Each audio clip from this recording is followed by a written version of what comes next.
Alrighty then. Oh. Hello, ladies and gentlemen. Oh, that's way too loud. Sorry about that. Hello, ladies and gentlemen. Monster Guy here. And today we're going to be doing a talking point about a current game that has captured my heart, and that is Elden Ring. Now, let us dive deep into this. Let me just lower this volume. I feel like it's a little bit taste. There we go. Much better. So, the way I want to do this video is that I want to strictly and wholeheartedly talk about Elden Ring and the experience it has personally given me. I will now lay out very quickly.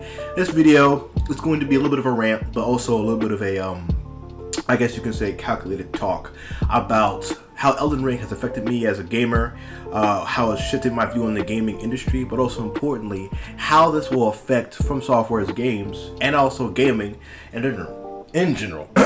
So, let's begin. So, first thing I want to say about Elden Ring is the fact that when Elden Ring was first announced, I'm pretty sure many of us had speculations. When we first saw the trailer, when we first saw the very concept of it and the idea and the leaks, we were all very skeptical to a certain degree because this was From Software. They had made many games in the past that were all great in their own masterpieces in their own unique way. When we got word there was going to be an open world RPG fantasy game, that's when things were starting to become a little bit, things became a little bit more challenged. As time progressed, we saw gameplay and, of course, trailers and stuff about possible lore and things like that. People started to speculate what's going to happen, how it's going to affect gaming, how this could be a masterpiece, how it could very much be the next game of the year, or how it will be game of the year, so on and so forth. Then, of course, the game comes out. And one thing I must definitely say when it comes to Elden Ring. When Elden Ring came out, and I bought it, and I actually experienced it for what it was, the actual world building, the bosses, the lore, the exploration, the story, the character design, the pure immersion that it gives off, everything about the game just spewed passion. And there's one thing about this game that pretty much made me realize what I had lost as a gamer and a person who enjoyed games. It was that simple. It was that joy to actually want to play games. There was a certain point where I believe that when it came to gaming, I never felt like I had an actual reason to play. I feel like in the past couple years when it's come to gaming, games have been a hit or miss. Rarely have we had games that have been, ground shakers or something to shift the entire industry. We thought Cyberpunk was going to be that, but it wasn't. Excuse me. Ooh, all this soda. And when Elden Ring first dropped and I experienced it wholeheartedly, I knew for that first hour, this game was going to be amazing. From the sheer scale, from the maps, to everything about it. I knew this game had the makings of Game of the Year. There was no hesitation, there was no doubt. It was in the run for Game of the Year. And I had completely wholehearted faith. Now, one thing I will definitely say, that when it comes to Elden Ring, is that it by itself is detailed. It has everything that so many games have been lacking. For one, originality. People may say that Elden Ring is an open world Dark Souls, and this is true. I highly believe that, but everything about Elden Ring to its own extent is original. And you might say, the same mechanics are there, the way how boss fights works, stuff like that. This is very much true. The same type of mechanics and philosophy of the whole Souls-like gameplay is still very much there, but it's a whole different world with a couple tweaks and different things that have been taken out. And with that has kind of changed the gameplay up a little bit. Now, of course, one thing I will say about Elden Ring is that it has made me, and once again allowed me to reinvigorate my inner gamer. Everything about Elden Ring that I once missed as a gamer returned to me. The joy of wanting to come home and play the game, the idea of waking up and wanting to play the game, the actual passion and reasoning and determination to want to play the game and fully submerge myself. Every person that I've confronted, every person that I've been in contact with when it comes to Elden Ring, talking about Elden Ring, relating about Elden Ring, discussing Elden Ring, has always showed some level of small passion, big passion, or something incredible about it. Right, Elden Ring, even though it's been only 2 months after its release, has by far, I think it's been like 4 months, I take that back. Elden Ring has been a shockwave to the gaming industry in every single form. And that is without a doubt true. And it's been a shockwave upon my life as well. I remember countless days, right? not countless days, sorry. I remember days where I would just be playing the game for 8, maybe 10 hours a day, dedicating myself to this game for the sake of its own world, its immersion, and everything about it. There wasn't a point in the game where I did not feel I had enough. Now, I will say this about the game. The game is massive, the game is big, the game is immersive, it has all these things. One thing I think that is very genius about the game is that it feels and simulates, for the first experience, with the first playthrough, it feels that it's never truly ends. And this is something I feel is very good about Elden Ring. When it comes to Elden Ring, when you're first experiencing for the first time, when you see your map, when you see the world and how grand it is, right, and you begin to explore it, right, one thing Elden Ring is that it doesn't necessarily tell you where you have to go, what you need to do. It's all about, well, what do you want to do? You want to go to the right? Go to the right. You want to go this way? Go that way. You want to fight that boss? Fight that boss. You want to go to this dungeon? Fight that dungeon, right? All these things. You are completely open to any option you want. And this is the beautiful thing about Elden Ring. So many games have this issue where it feels like you're obligated to go this way, go that way, have to go this way, this is a particular route. In Elden Ring, you are given complete and utter freedom to go wherever you want, do whatever you want, at any time you want to. And this is the beauty of Elden Ring, right? This is the beauty that I loved about it. And this is the one thing I think a lot of games weren't able to really, I guess, give the player an experience. A lot of games like to hold your hand, tell you where you want to go, tell you how to do certain things, and when it came to Elden Ring, I didn't get any of that. Elden Ring was like, listen, this is how things work, this is what you can do, that's it. Go figure it out yourself, right? And there is no wrong way to play Elden Ring. Because I had complete and utter freedom to function and play however I wanted to, I never felt held back. I felt I had complete control, and because of that, I was completely immersed in all forms and fashion, right? So because of that, I had an amazing time. When it came to boss fights and the idea of wanting to go against these literal demigods and gods, or that first time I confronted that dragon upon the lake and I had to fight it for the first time, it was amazing fighting that dragon upon the lake in Limgrave. That very immersive cinematic experience where you're just, of course, on your horse, striding through the small little lake, minding your own business, looking for the next place to explore, and of course, out of nowhere, a dragon appears, breathing fire, being this advanced, ferocious beast that can pretty much destroy you in one shot if you weren't ready or the right level. And it was by far the most cinematic thing I could ever experience. The idea of being on your horse, being in this high-paced, high-octane action, going against this mythical beast, fighting him, and of course conquering him when you're at the right level, was an amazing experience, right? And everything about it is what oozed the very thing that made Elden Ring perfect, because I knew that one experience I had with that dragon the first time in Limgrave was going to be enhanced to every experience I had with all the bosses, whether they were demigods, dungeons, or certain things. Everything about the game, even though to some people it's repetitive, I enjoyed heavily. And this is the very thing that I think Elden Ring has done for me. It has given me hope in the gaming industry. There were certain points throughout the industry where I felt very lackluster. When it came to games like God of War 2018, and of course you had other games that came out that have gone through a big, difficult time. God of War 2018 was a big shockwave. Last of Us Part 2 was a bit of a controversial mess. And of course you had, Cyberpunk, which was supposed to be the next groundbreaker, the next meta shifter in gaming. That didn't happen at all. It failed completely. Cyberpunk 2077 by far had the makings to be easily a masterpiece, but fell and failed horribly. I'm pretty sure it's functioning much better now, but as compared to what's going on, no. And Elden Ring, for me, was a breath of fresh air. It was a game that was filled to the brim with content, with lore, with exploration, and everything a game had. You cannot tell me that any other type of company with a game as big as Elden Ring, which is immersive as it is, with how detailed and how well designed it is, there will be definitely certain companies that would probably cut off certain parts of the map for the sake of DLC, microtransaction, and of course, making a buck or two. There are at least a good 88 bosses, or quote-unquote 100 bosses, if you count the optional bosses, the dungeon bosses, the free roam bosses, the main bosses, the demigod bosses, the end game bosses, and of course other things like that you can run into. There are so many bosses in Elden Ring. Elden Ring itself is its own experience that you have to take in. And the beautiful thing about it is that it almost feels endless. When you go to, of course, underground areas, or hidden dimensions, or fight bosses you never knew existed, or or have to confront certain deities that are actually within certain parts of an area that you didn't know exist within a certain part of an area you already discovered. It's so amazing. And one thing I must say is that every experience that you have with Elden Ring compared to everybody else is different. I think by far the best experience that I had when it came to Elden Ring as a whole was when I don't remember where it was, but it was an underground area. And during this underground area, hold up, excuse me. Oh god, it's amazing. That's so good. That's so good. I think the best thing about this whole area, right, was that there were so many moments where I had jaw-dropping moments in Elden Ring. So there was a certain area in Elden Ring that I went to.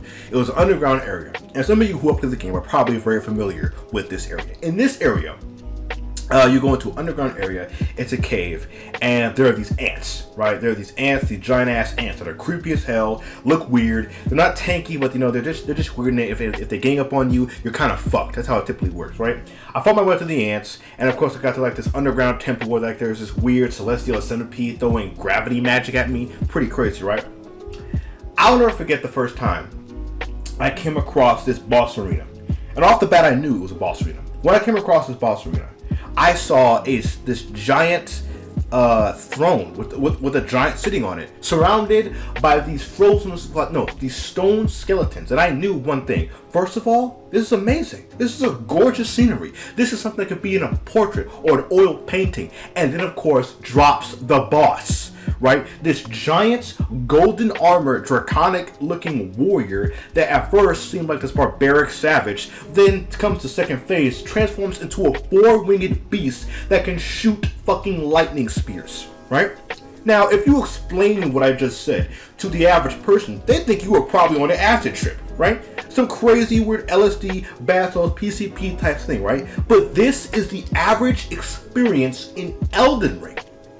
And what's so beautiful about that is that you experience this thing multiple times when it comes to the astral spirit, whether if it comes to the great giant, whether if it comes to fighting Renala, whether if it comes to fighting Radon, whether if it comes to fighting maybe even, of course, when it comes to fighting Dragon Lord Plasudex, you always come across these grandiose, gorgeous areas of fighting and battle that create an experience like any other. I will say this, right? One thing about From Software, they know how to make amazing bosses. And I think most probably my most favorite boss out of all the bosses, right, had to be Ancestral Spirit. This boss was by far the most enchanting, the most beautiful, the most, the most magical, if that's the right term for it, and the most captivating boss you could ever fight. There was a certain point where I was fighting the boss, and to some degree I was a little bit frustrated because I was getting my ass whooped. I know, Ancestral Spirit, pretty easy boss.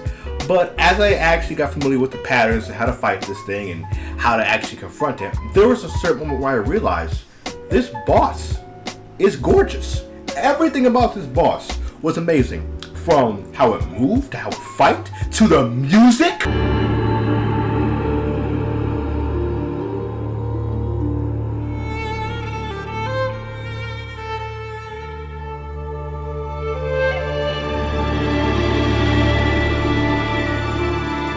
Oh my god, the music, everything about this boss was just perfect. There were certain points where I thought to myself, am I the bad guy here? Because this boss wasn't just a spirit, it was an entity of nature and connection. And to destroy this spirit made me think, well, am I the good guy? And the reason why I say, am I the bad guy or am I the good guy was, think about it. When you went to that underground city and you saw this whole magical, beautiful place, and you went against those goddamn sniping bowmen with their fucking horns, right? Jesus, I hate those enemies. When you went to this place and you saw everything there, the scenery, the architecture, the worship, did you notice that all of these weird minotaur, spiritual, blue men, whatever the hell you want to call it, they all have this type of worship. And this is what I love about From Software's visual storytelling. They tell story through visuals, gameplay, interactions, and by exploration. And when you destroy this spirit, nothing necessarily happens, but to some degree you think to yourself, you never really see the Ancestral Spirit as a threat, only as a being that exists. And that's pretty much it. But spending too much time on that topic, moving on from that. Excuse me. Everything from Elden Ring, from early game to mid game to end game, is a wonderful experience. And don't get me wrong, Elden Ring as a whole is a great game. Now, how it has affected the gaming community is basically, undeniably, it has conquered the gaming industry, at least for the time being. This game will be coexisting in everyone's heads and minds for probably the next 10 years. And we probably will be rediscovering different things inside the game for the next 10 years because From Software makes extremely overly detailed games for, well, reasons, right?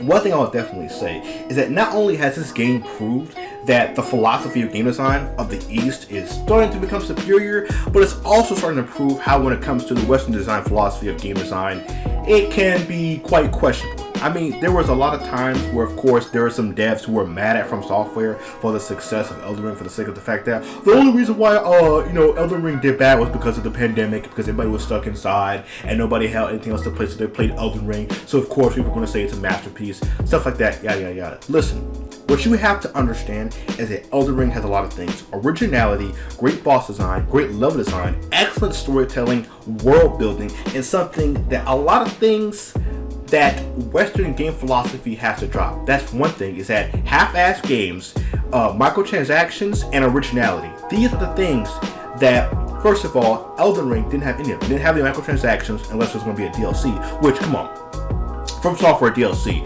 is very much worth paying for. If there's a DLC From Software, it's worth it to some extent because it's, first of all, it's quality and it's actually at a good price. And half the time, majority of the stuff that they give you as an update can be free. I mean, think about it. Sekiro got a whole update for multiplayer and for a whole boss rush for free.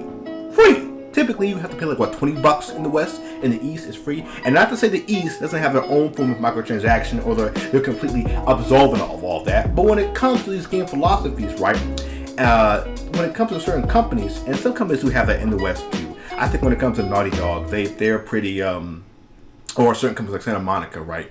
At least in my opinion, they are not so abrasive when it comes to having microtransactions. Will it be there? Yes. Will it be outrageous or unreasonable? No. But I feel like when it comes to certain games in the West specifically, compared to the East, and sometimes the East can do it just as much, is that you get these half-baked, half-finished games that don't have any level of originality. And there's always like this moment where like the game comes out, doesn't really work, it's glitchy as hell, but yet people still play it. And then to a certain extent, gamers are just like, oh, it'll work probably the next like 2 or 3 months when it's actually working, and I probably will put money into it because I have nothing better else to do. No. This game, Elden Ring, has everything it needs to be great, and it does it perfectly. And of course, Resident developers are going to be mad because it outdoes them. Listen, instead of being mad at From Software, learn from them. Learn why it did well, and put it in your own games and become better. It's that simple.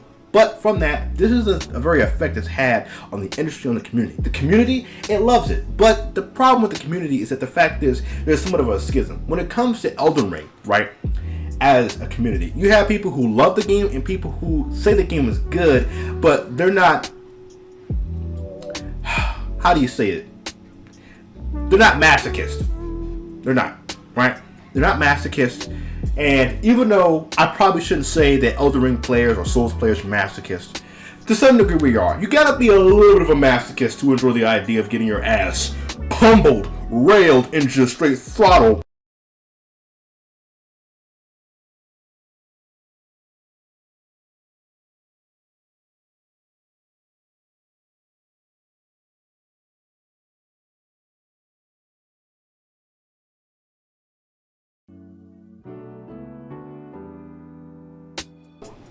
For hours on end, and still have the idea of like, you know what, I'm gonna keep trying even though I can fail.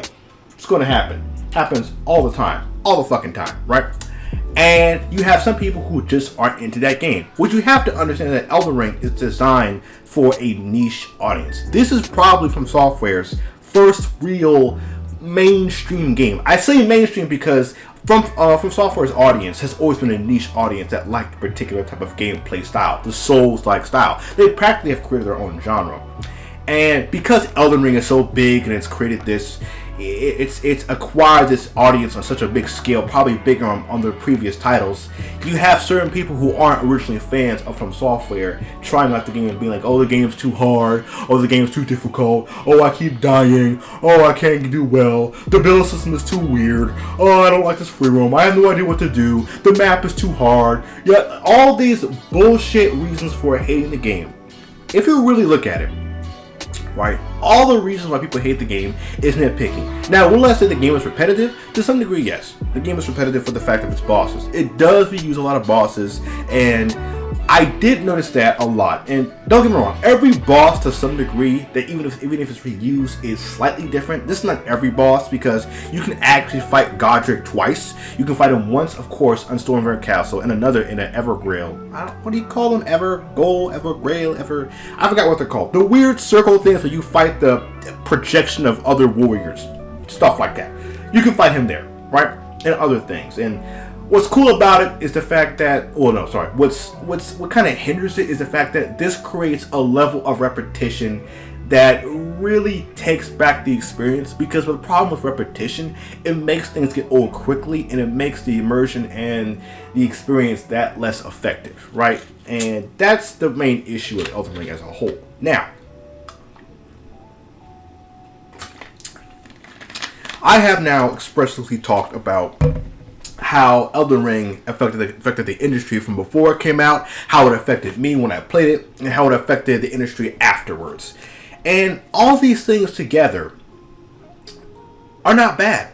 Everything that Elden Ring has done is good. Now, here's my thing that I want to end off very strongly. And here's my thing, right? When I played Elden Ring, there were many times to myself where I said, you know what? This game is a masterpiece. Then I watched Joseph Anderson's whole video about Elden Ring, I think it's called Elden Ring, a shattered masterpiece. And everything he said about it was right. He made very good solid points about the idea, the fact that when it came to Elden Ring, everything about the formula that From Software has used and has taken and has mastered is basically brought and polished to sheer perfection in Elden Ring. But the problem with this is that it shows the certain flaws of the formula at the same time. And this is also a take that I got from Bricky.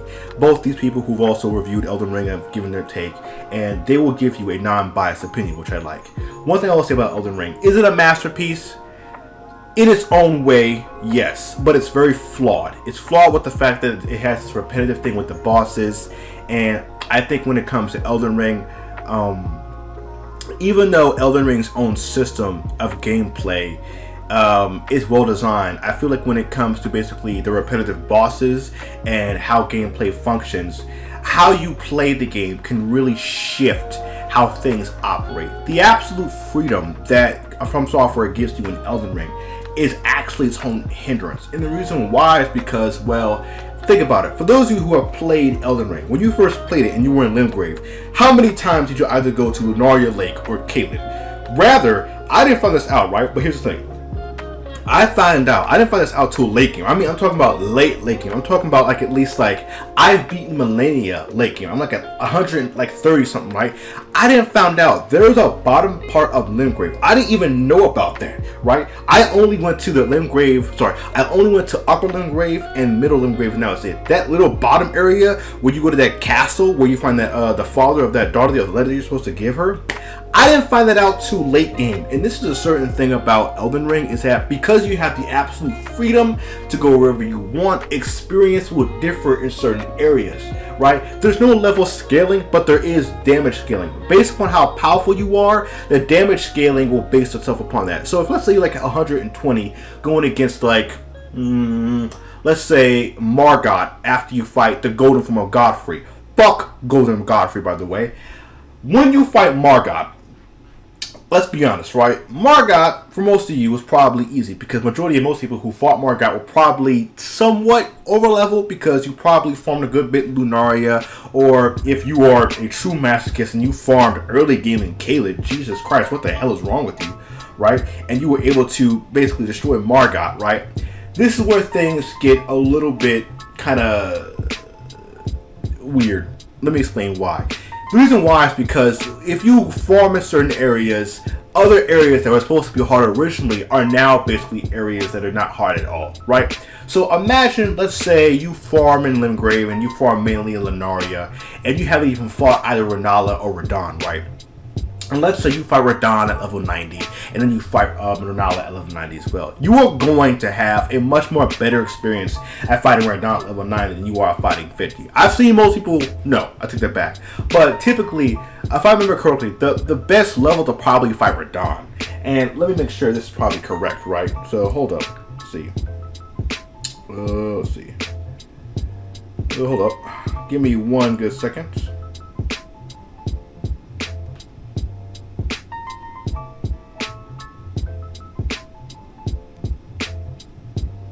So the best level to fight Radahn is at 50 through 60. But if you're 90, right, and the best level to fight Renala is probably, I say around the same level, 68, 70-ish, give or take.